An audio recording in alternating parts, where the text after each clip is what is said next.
The wrench slipped from Kanat's oil-stained fingers as the most beautiful creature he'd ever seen materialized in his workshop doorway. Her scales shimmered like liquid emeralds in the artificial light of Station Omega-7, and her serpentine tail coiled nervously behind her 7-foot frame. What struck him most weren't her draconic features or the way starlight seemed to dance across her skin. It was the desperate fear in her golden eyes. "Please," she said, her voice carrying harmonics that made his chest vibrate. "Help me survive today. Pretend we're a couple." Kanat set down his tools and wiped his hands on his coveralls, never breaking eye contact. "Name's Kanat, you are?" "Malus of the Drakmari 7th Fleet." She glanced over her shoulder toward the station's main corridor. "And in approximately 3 minutes, a hegemony death squad will arrive to execute me for desertion." Most humans would have backed away. The galactic hegemony didn't tolerate interference with their justice, no matter how brutal. But Kanat had spent the last 5 years fixing ships on the edge of civilized space, and he'd learned something important. Sometimes the right thing to do was also the stupidest thing to do. "Well, Malus," he said, stepping closer and noting how she tensed like a coiled spring. "Lucky for you. I've always been terrible at following rules." The sound of armored boots echoed from the corridor. Malice's pupils dilated to slits. "They're coming." Without hesitation, Kanat reached for her clawed hand. Her scales were warm, almost hot to the touch. "Trust me," he said, and pulled her deeper into the workshop. "What are you—" "Couples argue," he said, raising his voice. "So start yelling at me about something. Make it good." Understanding flashed in her eyes.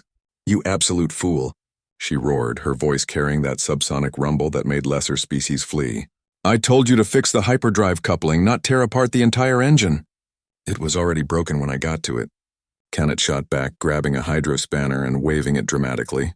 "Maybe if you Drakmari actually maintained your ships instead of just flying them until they exploded." The workshop door burst open. 3 hegemony enforcers in their distinctive black armor swept in, plasma rifles raised. The squad leader's helmet scanned the room with mechanical precision. "Human," the lead enforcer said, his voice flat through the vocal synthesizer. "We are tracking a Drakmari deserter. Last seen entering this sector." Kanat put his arm around Malice's waist, feeling the powerful muscles beneath her scales tense. She was probably capable of tearing these enforcers apart with her bare claws. But that would only prove their accusations. "Well, you found one Drakmari," Kanat said with the casual disrespect that had gotten him kicked out of 3 spaceports and made him legendary in 2 others. "She's been here all morning, arguing with me about ship repairs." "Haven't you, sweetheart?" The endearment sounded awkward in his mouth, but Malus played along perfectly. She turned toward him with a snarl that could have melted hull plating. "Don't sweetheart me, you grease-stained ape." "This engine is a disaster." "Sir," one of the other enforcers said, "scanners show this Drakmari has been stationary in this location for 47 minutes. The squad leader's helmet tilted slightly.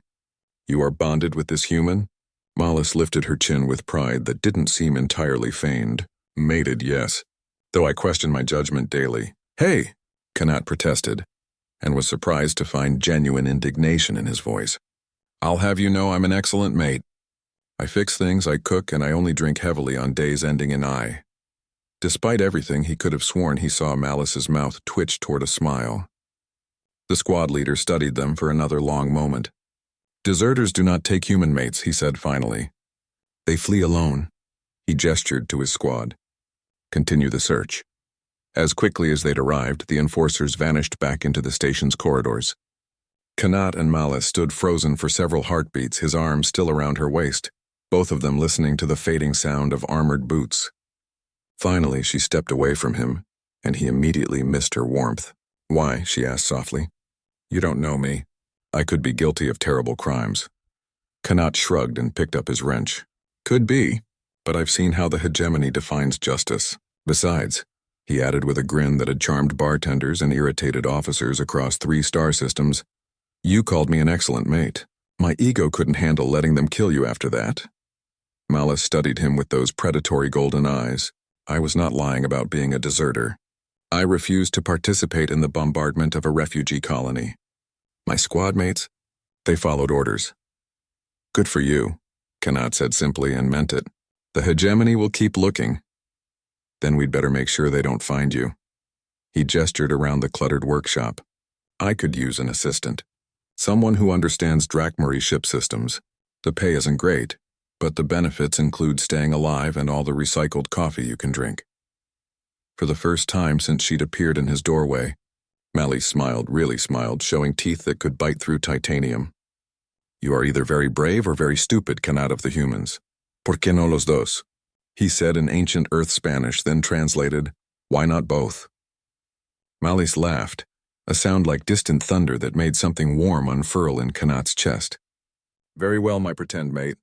Teach me to fix things instead of break them. As she moved to examine his work, Kanat realized that for the first time in years, he was looking forward to tomorrow.